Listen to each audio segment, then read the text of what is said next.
আসসালামু আলাইকুম, কেমন আছেন সবাই? আশা করি সবাই অনেক অনেক ভালো আছেন। সো আরেকটি নতুন ভিডিওতে আপনাদের সবাইকে স্বাগতম। ভিডিওটি শুরু করতেছি হচ্ছে গাবতলী থেকে। আর আজকে বৃহস্পতিবার। সো আজকে যাচ্ছি হচ্ছে গ্রামে। দেখেন এই মানুষগুলোর আক্কেল বরদ্দ দেখেন।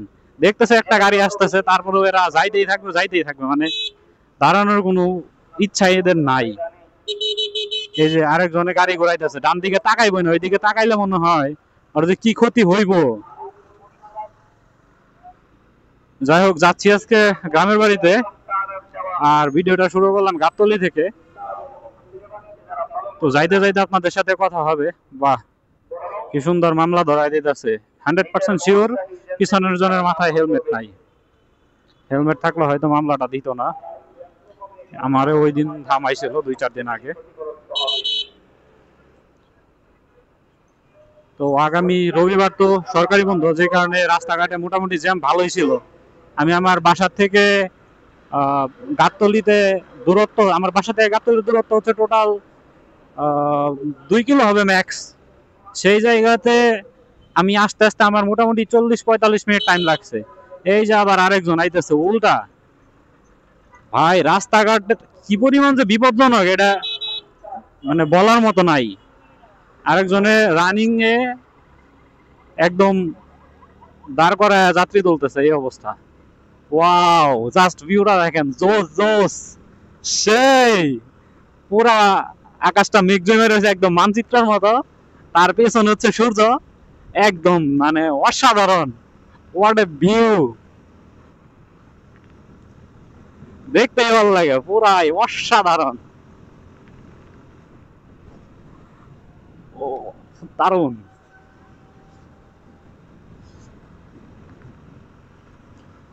যাই হোক, যেটা বলতেছিলাম, এইদিকে রাস্তা মোটামুটি ফাঁকাই আছে। সো অনেকে ছবি তুলতেছে আকাশটার। আকাশটা আসলে দেখতে অনেক সুন্দর লাগতেছে। তো এরকম জায়গাতে আসলে মানে এরকম একটা ওয়েদার থাকলে ভাল লাগে। এরকম ওয়েদার আসলে হওয়ার পেছনে বড় একটা রিজন আছে। সেটা হচ্ছে যে বাসার থেকে বের হয়েছি, বের হয়ে জ্যামে পড়ছি। আর জ্যামটা ছাড়ছে, আর সাথে সাথে বৃষ্টি নামছে, আলটিমেটলি আবারও দাঁড়ানো লাগছে। সো একটু আগে হয়েছে বৃষ্টি, বৃষ্টি হওয়ার কারণে যেটা হয়েছে যে আকাশ একদম ক্লিয়ার হয়ে গেছে। যেটুকু মেঘ ছিল মোটামুটি ওটুকু পড়ে গেছে। আর এখন আবার নতুন করে জমতেছে। ওইদিকে দেখলে হয়তো বুঝতে পারবেন, ওইদিকে কালো হয়ে আসতেছে।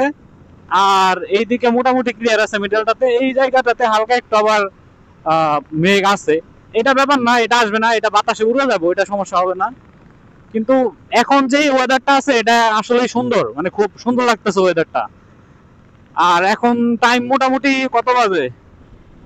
টাইম এখন হচ্ছে 6টা 21 বাজে।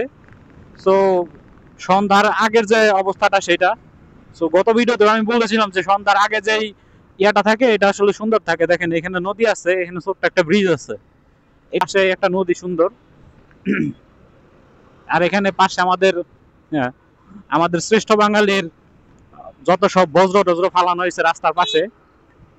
যদিও এটার জন্য একটা পাহাড়ের স্তূপ আছে রাস্তার ওই পাশে, ওইটা তো আমি দেখাই পারলাম না। এখন অনেক বড় একটা পাহাড়ের কি বলে, পাহাড় না, এটা হচ্ছে ময়লার পাহাড় আর কি।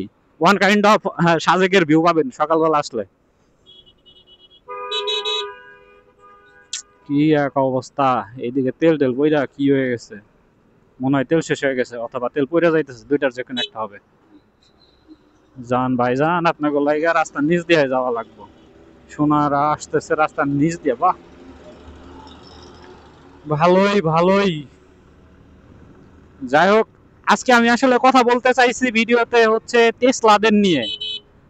এখন ওইটা নিয়ে আমি আসলে একটু কথা বলি। সেটা হচ্ছে যে আপনারা তো জানেন যে এখন বর্তমানে বাংলাদেশে যে পরিমাণে টেসলার উদ্ভাব হয়েছে, এটা আসলে তো কোনোভাবেই কাউকে বলে বোঝানোর কোনো কিছু নাই, বা ওইভাবে কাউকে বোঝানো যাবে না যে সচক্ষে না দেখবে।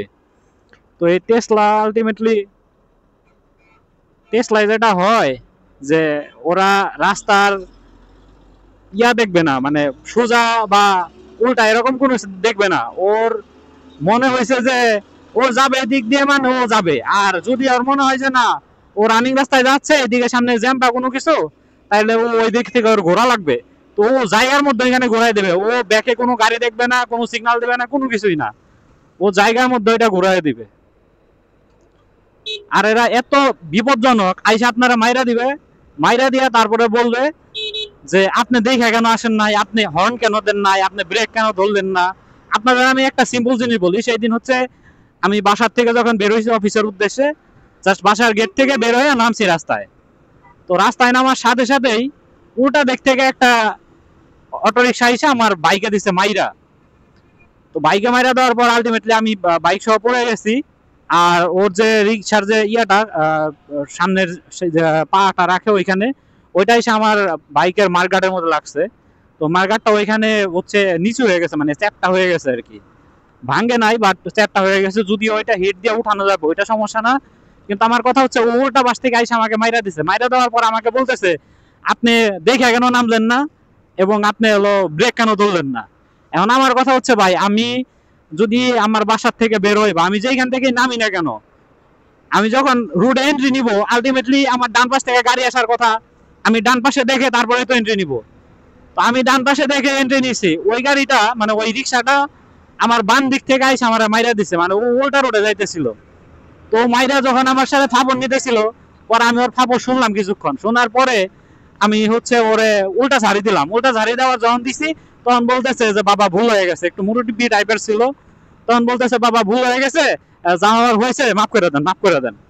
মানে এরকম একটা সিনারি তখন তৈরি করলো। আলটিমেটলি তখন যদি আমি ওরা ঝাড়ি না দেই, ও আমার উল্টা ঝাড়ি দিয়ে ওইখান থেকে ও ভাইগা যাইতো। এখন যেই জায়গায় বলে গেছে যে বাবা ভুল হয়ে গেছে আর মুরব্বী মানুষ, ওই জায়গায় আমিও তো ওরা কিছু বলতে পারবো না। তো আলটিমেটলি যা হওয়ার তাই হয়েছে, যে আমি পরে হচ্ছে রাগ টাক দেখে পরে ওইখান থেকে চলে আসছি। মানে তখন অফিসে লেট হয়ে যাইতেছিল, অফিসে চলে গেছি। তো অটো রিক্সাগুলা বা টেসলাগুলো আর আসলে ওরা এই লেভেলের কাজগুলাই করে।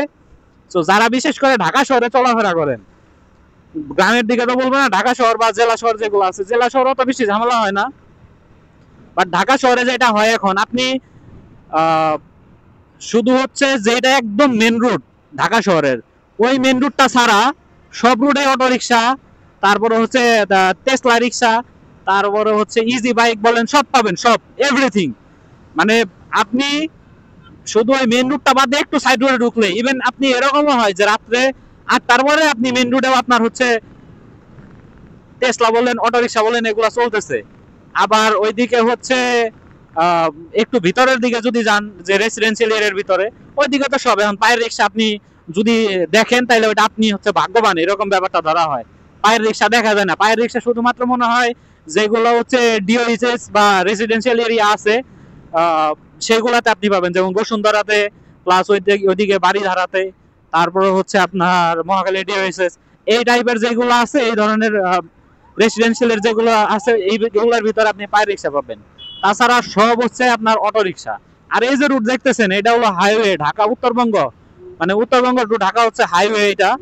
তো এই রুটে আপনি হচ্ছে টেসলা দেখবেন। টেসলা এইদিকে হয়তো আমার ক্যামেরায় ধরা পড়ছে কিনা, আমি ইতিমধ্যে হয়তো 2-4টা পাইছি যারা উল্টা রোডে ইতিমধ্যে গেছে। বাট আলটিমেটলি যেটা হয় যে আপনি ভালো রকম টেসলা পাবেন মেইন রোডে। বিশেষ করে আমি জায়গাটা বলে দিই, সেটা হচ্ছে যে আপনি যখন ইয়া পার হবেন, কি বলে এটাকে, সাভার ক্যান্টনমেন্ট পার হবেন, ক্যান্টনমেন্ট পার হওয়ার আগে তারপর থেকে আপনি চন্দ্রা পর্যন্ত পুরোটা রাস্তা পাবেন। আর এই দিকেও পাবেন, এই যে আছে হর্ন দিলাম, ওর কোনো খেয়ালই নাই, ও জানেই না। ওরে যে আমি হর্ন দিছি, ও কই বলতেই পারবো না যে এখানে হর্ন দিয়ে কেউ ঢুকতেছে। ও আলটিমেটলি ঢোকাই দিল, একটুর জন্য বাঁচতেছিল না আর কি। তো পাশ কাটায় চলে আসছি, ওরা এরকম আরেকজন অ্যাটেম্প নিছে এদিকে রাস্তা পার হবে। যাই হোক, আপনাদের সবার উদ্দেশ্যে একটাই কথা বলার ভাই, যারা ঢাকা শহরে গাড়ি চালান, এখন আগে দেখা যেত যে সিএনজি বা প্রাইভেট কার বাইকারদের চাপ দিত, মাঝে মাঝে লোকাল বাসও চাপ দেয় ওরা, আমি জানি না কেন, কি মনে করে ওরা চাপ দেয়, মাঝে মাঝে দেয় ওরাও। বাট আলটিমেটলি আগে যেটা হয়তো সিএনজি বা প্রাইভেট কার বেশি চাপ দিত, আর এখন সিএনজি প্রাইভেট কার উল্টা হচ্ছে অটো রিক্সায় চাপ দেয়, ইভেন বাইকেও। মানে বাইকে মনে হয় বাইকারদের কেউ দেখতে পারে না, কি কারণে আমি জানি না। বাইকাররা খুব খারাপ ভাবে রাইড করে কি এই কারণে না, অন্য কোনো কারণে আমি জানি না। বাট আলটিমেটলি বাইকারদের সবাই একটু চাপ দিয়ে চলার চেষ্টা করে। হয়তো বা হতে পারে যে চিপা চাপা পাইলে বাইকাররা ওই দিক দিয়ে ঢুকে যায়, ওই দিক দিয়ে গিয়ে পার হয়ে যায়, এগুলো অনেকের সহ্য হয় না। কিছু কিছু ব্যাকআপ পাবা টাউট ড্রাইভার আছে, তাদের হয়তো ভালো লাগে না, কিন্তু এটার পরিমাণ খুব বেশি না, খুব কম পরিমাণের লোক আছে যারা হচ্ছে এই কাজগুলা করে, যে বাইকারদের হচ্ছে প্রাইভেট কার বা সিএনজি দিয়ে চাপ দেয়। বেশিরভাগ ক্ষেত্রে যারা আছে তারা মোটামুটি আপনি পিছন থেকে হর্ন দিলে যদি পসিবল হয় সাইড দেওয়ার মতো, সেই ক্ষেত্রে সাইড দিয়ে দেয়, তো ওই দিক দিয়ে বের হয়ে যাওয়া যায়। বাট অটো রিক্সাগুলো আর আপনারা কখনোই সাইড দেবে না, ইভেন আপনার সাথে পাল্লা ধরে ওরা হচ্ছে রাইড করবে, মানে রেস দিবে আপনার সাথে, এরকম একটা মেন্টালিটি নিয়ে ওরা মনে হয় চালায়, আমি জানি না। ওরা যখন আপনি জ্যাম সার্ভে দেখবেন যে ওরা ওদের মানে ওদের অটো রিক্সার স্পিড থাকে হচ্ছে আপনার 30-35, আপনি ওরা ওভারটেক করলে 40-45-এ টাইম ওভারটেক করা লাগবে, এই হচ্ছে অবস্থা ওদের। ঠিক আছে, তো যাই হোক, যেটা বলতেছিলাম, ওদের ব্যাপারে একটা সতর্কীকরণ বার্তা আপনাদেরকে দেওয়ার দরকার ছিল। সো সবাই ভালো থাকবেন। আজকের ভিডিওটা আমি এইখানেই শেষ করছি, টেসলার পর্বটা। আশা করি আপনাদের সাথে দেখা হবে অন্য কোনো ভিডিওতে। সো এইদিকে একটু জ্যামে পড়ছি, জ্যাম ট্যাম ছাড়া তারপরে দেখি যাওয়া যাক। তো আপনারা ভালো থাকবেন, সুস্থ থাকবেন, এখানেই বিদায় নিচ্ছি। আসসালামু আলাইকুম।